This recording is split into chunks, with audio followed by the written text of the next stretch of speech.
Bonjour à toutes et à tous, j'espère que vous allez bien et je vous souhaite vraiment la bienvenue sur ma chaîne YouTube. Je me suis posé la question de quelle vidéo j'allais faire et comme souvent quand on va créer une vidéo, on enlève un peu du naturel de la vidéo parce qu'on cherche à plaire à certaines personnes et notamment à l'algorithme YouTube et donc on va utiliser des mots-clés, on va utiliser des choses comme ça. Alors effectivement, je vais mettre des mots-clés, hein, forcément, parce que sinon, ça va pas plaire à l'algorithme.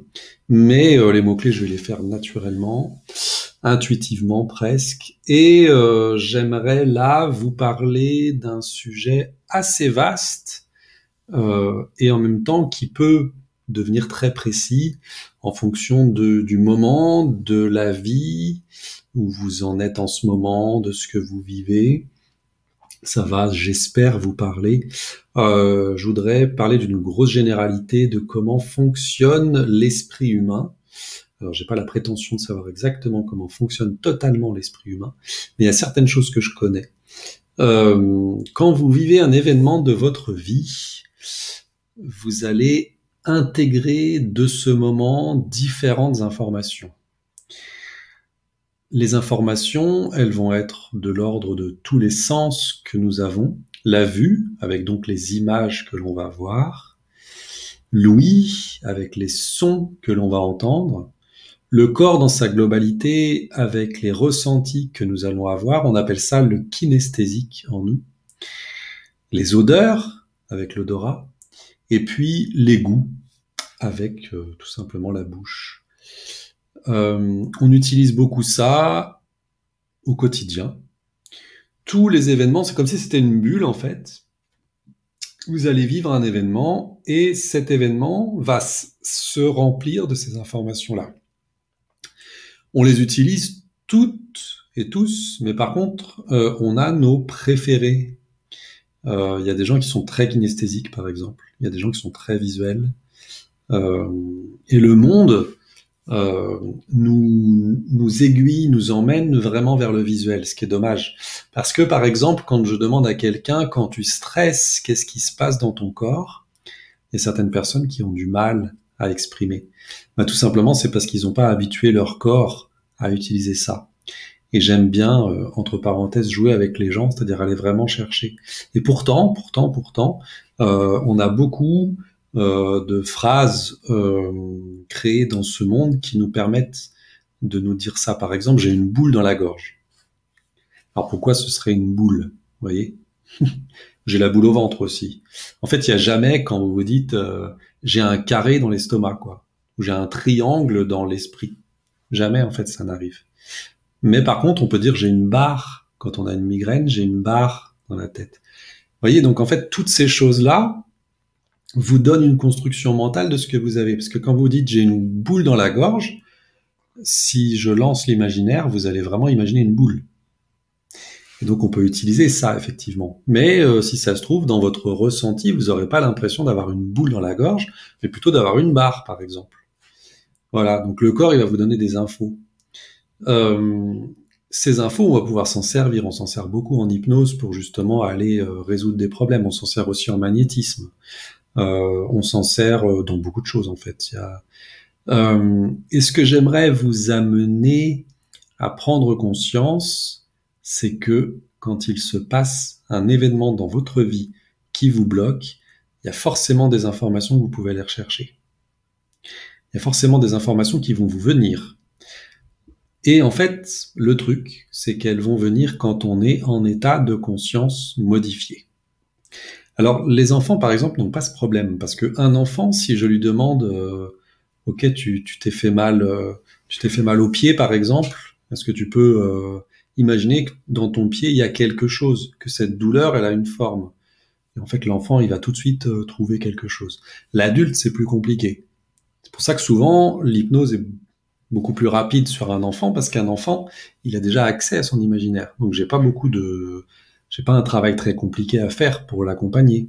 J'ai plus de mal avec les adultes, parce que je vais devoir les aider à lâcher, en fait, le mental. Enfin, les aider à lâcher, à rentrer dans cet état où ils vont pouvoir s'autoriser à créer des choses. Tous les adultes sont pas forcément comme ça. Il y en a qui y arrivent plus ou moins facilement. Et souvent, c'est dû à l'éducation, à ce qu'on fait dans la vie. Et on va avoir plutôt le côté droit du cerveau qui va être très présent chez certaines personnes, c'est-à-dire l'adulte à l'intérieur de nous, celui qui dit mais moi j'ai pas le droit de jouer, celui qui dit je suis un grand dirigeant d'entreprise, je dois tenir fort, vous voyez, et en fait il va pas pouvoir se lâcher. Quand on travaille ensemble, ce qu'on va aller travailler, c'est plutôt le côté gauche, le côté imaginatif, le côté créatif, le côté enfant tout simplement en vous. Et c'est assez bizarre, mais en faisant ça, on va réussir à résoudre le problème. Souvent, les gens me demandent quel type d'hypnose tu fais. Bon, c'est une question du cerveau droit, hein, c'est pas une question du cerveau gauche. Tout simplement, ils ont besoin de comprendre. Alors qu'en fait, moi, je prône la pratique.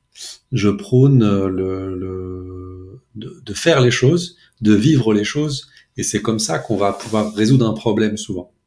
Et je vous propose qu'on fasse un petit exercice qui va pas durer très très longtemps, mais on va voir combien de temps il va durer. Cet exercice, pour le faire, je vais vous inviter, soit vous mettez la vidéo en pause, soit c'est déjà le cas, mais à ce que vous soyez vraiment dans un fauteuil, un état en tout cas qui vous permette justement de bien vous détendre. Cherchez pas forcément à, par exemple, vous allonger sans avoir le risque de vous endormir. Donc, faites en sorte que votre position soit agréable, mais pas trop pour pas lâcher le truc, en fait. Parce que l'idée, ça va être d'être dans un rêve éveillé, en fait. Ça va être de pas être dans le sommeil, et ça va être de pas être non plus trop dans le contrôle. Donc, c'est juste entre les deux. Ok? Donc, si vous avez besoin de vous installer un peu plus, je vous laisse le temps, vous faites pause. Et puis sinon, je vous invite simplement à vous détendre. Ok? Et par contre, je voudrais que vous puissiez avoir la possibilité de garder les mains en équilibre, comme je fais en ce moment, d'accord? Alors, vous pouvez, vous voyez pas, mais mon fauteuil, moi, je peux placer mes coudes sur le dossier du siège, et du coup, c'est un peu plus agréable. J'ai juste les mains qui sont dans un état bizarre, d'accord? Et je vais vous inviter tout simplement à fermer les yeux. Alors, je vous autorise à les garder ouverts, mais si vous les gardez ouverts, vous fixez un point dans la salle. Donc vous évitez de regarder la vidéo, vous regardez au-dessus et vous cherchez un point qui va être précis dans la salle, et vous n'allez pas lâcher ce point de tout l'exercice qu'on va faire. D'accord? Donc l'état le plus simple, c'est effectivement de fermer les yeux, mais si c'est compliqué pour vous, c'est ok, vous gardez les yeux ouverts et vous fixez un point dans l'endroit. Après, vous regardez pas la vidéo, vous pouvez la regarder. Si par exemple vous souhaitez regarder par exemple la tête là de l'éléphant qui est juste là, vous pouvez focaliser là-dessus. Le problème, c'est que dans le champ visuel, vous allez me voir et ça risque de vous perturber. Ok, vous comprenez le principe? Donc je vais vous inviter simplement à vous mettre dans cet état. Et tandis que vous êtes dans cet état, vous posez les deux pieds au sol, bien posés au sol. Si vous êtes allongé, vous pouvez ressentir tout simplement le poids des jambes sur le support sur lequel vous êtes posé, sur le lit ou le canapé. Et vous allez commencer à lancer la respiration.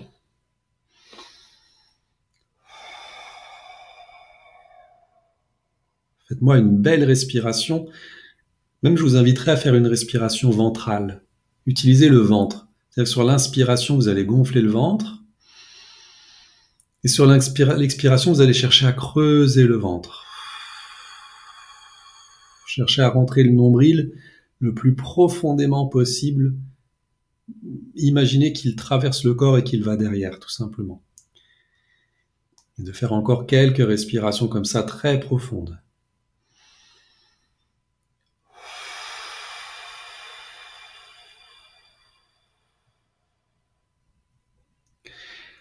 Tandis que vous êtes dans cet état, que vous êtes en train de respirer et de vous détendre, je vais juste laisser à votre esprit qu'en fait cet exercice, on ne cherche pas à atteindre quelque chose de particulier. Ok?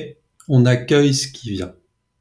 Ne cherchez pas à être dans un état particulier, simplement observez. Il est possible qu'il ne se passe absolument rien. Il est possible qu'il se passe quelque chose.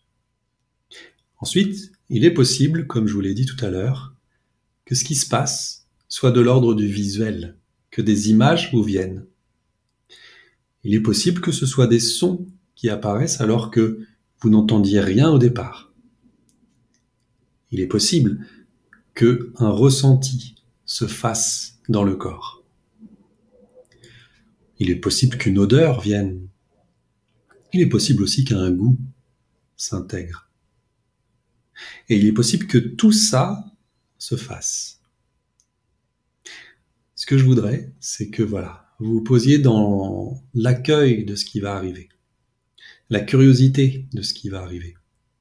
Vous savez, un peu comme si, dans cet instant, vous retrouviez votre enfant intérieur. Il est là.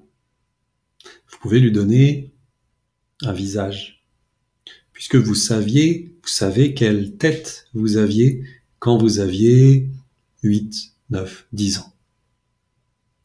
Imaginez que là, maintenant, aux commandes de votre corps, c'est vous qui êtes, mais sous cette forme.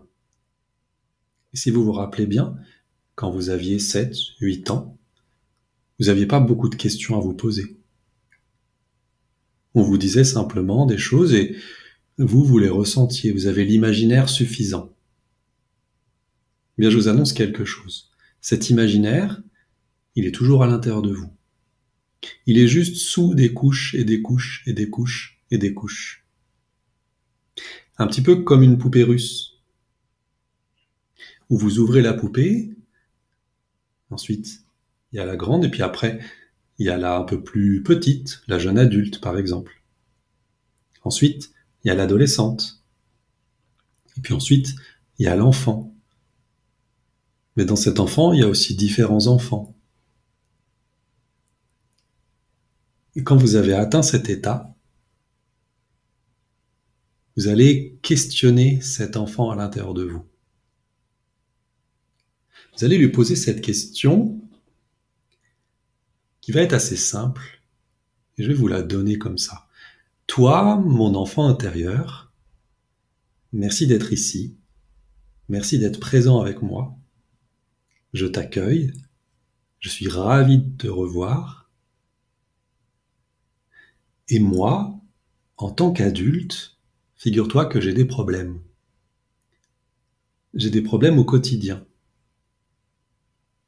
Ces problèmes, je sais les nommer, je sais leur donner des noms, je sais consciemment ce qui se passe, mais je ne sais pas inconsciemment ce qui se passe. Et donc, je vais t'inviter à m'aider. Peux-tu m'aider à me montrer ce qui se passe à l'intérieur du corps, à l'intérieur de notre corps? Et tu vas m'aider tout simplement en plaçant dans une des mains, la gauche ou la droite, le problème que j'ai. Et vous allez voir qu'à un moment, ce qui est magique dans les mains, c'est qu'il y a des doigts dans les mains. Il y en a 5. Et vous allez dire à votre enfant intérieur, montre-moi par le mouvement d'un doigt que tu es présent. Et vous allez voir qu'un doigt va bouger. Alors, il peut bouger, ça peut être des tilts en fait, ça peut être des micro-mouvements que vous ressentiez. Vous allez voir que ça va bouger. Laissez-vous le temps. Et des fois, le mouvement, il n'est pas visible, mais il est perceptible. Et vous allez laisser ce mouvement se faire. En fait, c'est l'enfant qui vous dit « oui, je suis là ». Une fois qu'il a fait ça, vous allez lui demander « peux-tu me montrer à travers le corps ce que ces problèmes déclenchent à l'intérieur de moi ?» Et pour vous aider, vous pouvez imaginer que d'un seul coup, et pour l'aider lui aussi, vous vous mettez dans ce moment dans lequel vous vous sentez mal.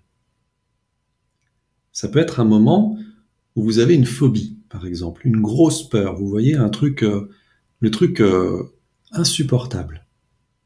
Par exemple, la phobie de l'eau, la phobie des lieux clos, des endroits où vous êtes enfermé, la phobie de la hauteur, la phobie d'avoir peur de manger quelque chose et que ça reste coincé dans la gorge. Toutes ces choses existent, elles sont évidentes.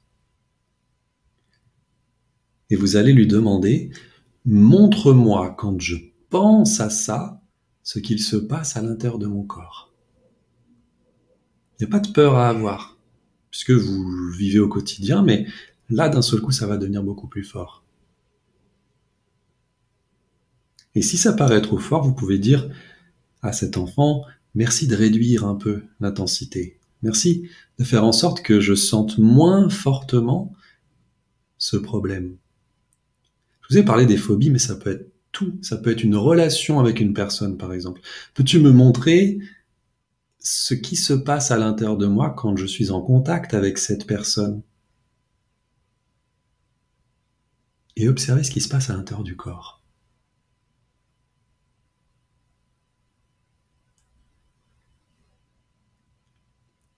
Une fois que vous avez vu ça, vous gardez cette peur, vous gardez ces sentiments, cette sensation à l'intérieur du corps dans la main dont le doigt a bougé. Et du coup, cet événement, il va devenir lourd. Donc la main, elle va légèrement descendre parce que vous êtes en train de mettre plein d'informations dans cette main. Toutes les informations de sensations, d'odeurs, de goût, d'images, toutes les images que vous avez avec ça, les sons que vous avez, qui se mettent dans cette main. Et donc cette main va devenir extrêmement lourde, de plus en plus lourde. Et ce que je vous invite à faire, et vous allez pouvoir y arriver, c'est à switcher, c'est-à-dire à dire, ok, maintenant j'ai mis dans cette main toutes les choses très lourdes de cette phobie, toutes les choses très lourdes de cette relation, toutes les choses très lourdes de ce stress que je vis au quotidien, toutes les choses très lourdes de cet événement que j'ai vécu, qui m'a traumatisé, dans cette main. Et vous allez fermer le poing. Vous allez demander à l'enfant qu'il ferme le poing. Et donc cette main, petit à petit, vous allez voir, chaque doigt va se recroqueviller. Jusqu'à ce que la main soit complètement fermée.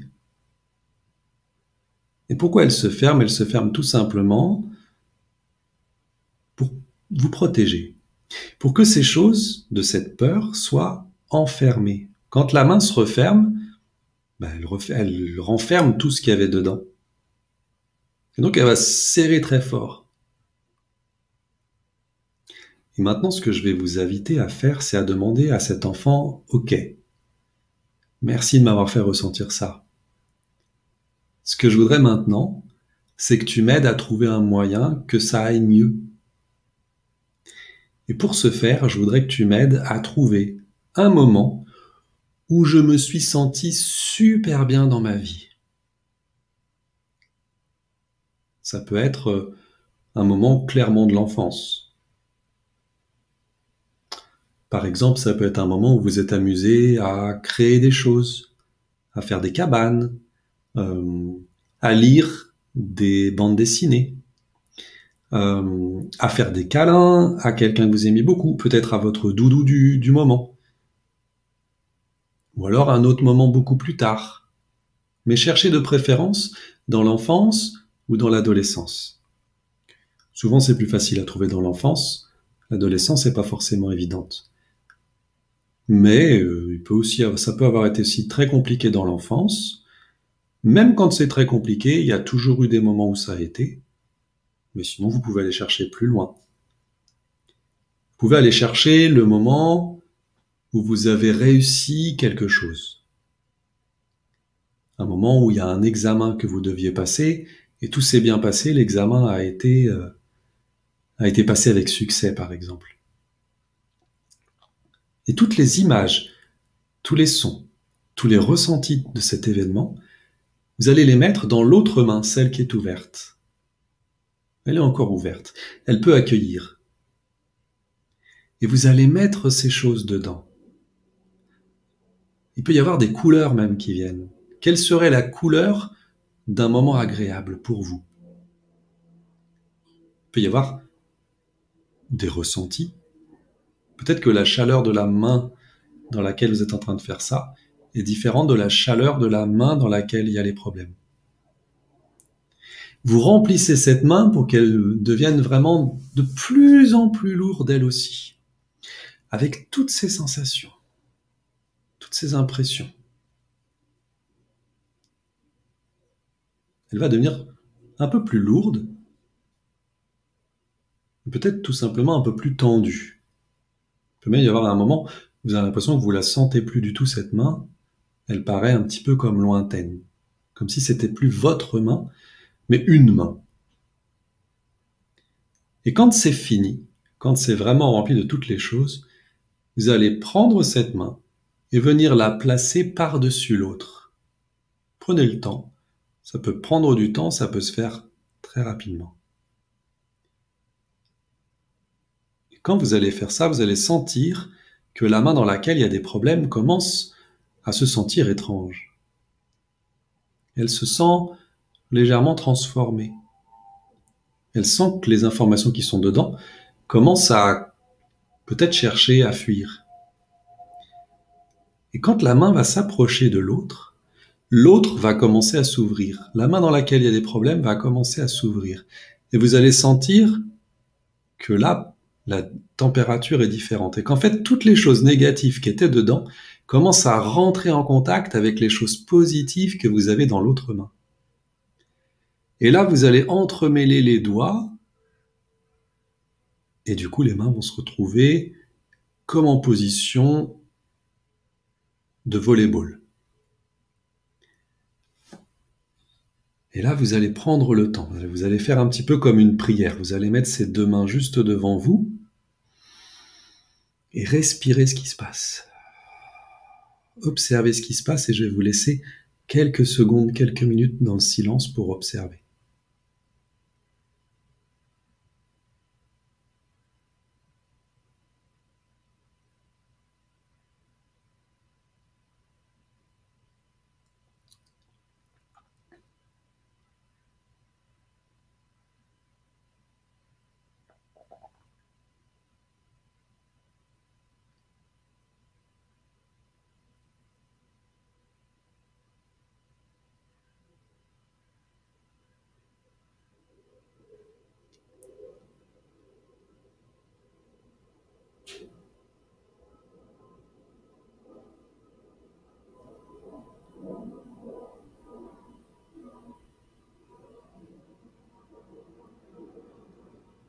Vous invitez à respirer vraiment profondément aussi, à intégrer cette nouvelle référence, à intégrer ce changement, à l'inspirer ce changement en fait. Et puis les mains à un moment vont tout simplement se relâcher naturellement et elles vont reprendre leur place.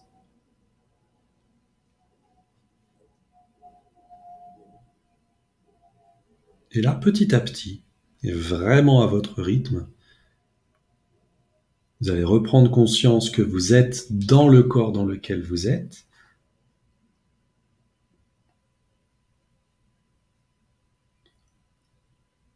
Et vous allez petit à petit ouvrir les yeux. Là, ça peut prendre du temps. Donc moi, je vais continuer à parler. Vous faites votre truc. Quand vous aurez fini, voilà, vous ouvrirez les yeux. Cet exercice peut rentrer dans une sorte de... J'aime pas forcément le mot routine, parce que le mot routine, il y a routinier, c'est pas forcément très positif. Mais voilà, quand vous en sentez l'envie, vous pouvez le faire. Faut pas croire, des fois, ça peut vraiment être très très fort. Il peut se passer plein de choses des fois. Et puis des fois, ça peut être, il peut ne rien se passer. Bah c'est ok en fait, c'est ok aussi. Euh, Vous savez, c'est ce truc des fois, par exemple, euh, on sent beaucoup plus son cœur battre que d'habitude. Et pourtant, le cœur, il bat tout le temps, parce que sinon vous seriez pas là. Mais des fois, on va le sentir plus fort. Par exemple, c'est le cas quand on fait, alors bon, c'est pas forcément un cas super sympa, mais quand on fait des angoisses, on va le sentir beaucoup plus fort. Alors qu'en fait, il bat exactement de la même manière. Et ben, pour un exercice comme on vient de faire, c'est la même chose. Des fois, il se passera rien. Et puis des fois, il se passera des choses incroyables. Donc, moi, ce que je vous invite à faire, c'est à refaire de temps en temps cette petite vidéo, si bien sûr vous en sentez l'envie. Et puis après, moi, ce que j'aime, c'est créer quand même du lien social, sinon j'aurais pas fait ce métier. Et donc, j'aimerais bien que vous me partagiez vos ressentis sur cet exercice, même si c'est rien passé, vous pouvez me le dire, qu'on puisse échanger justement.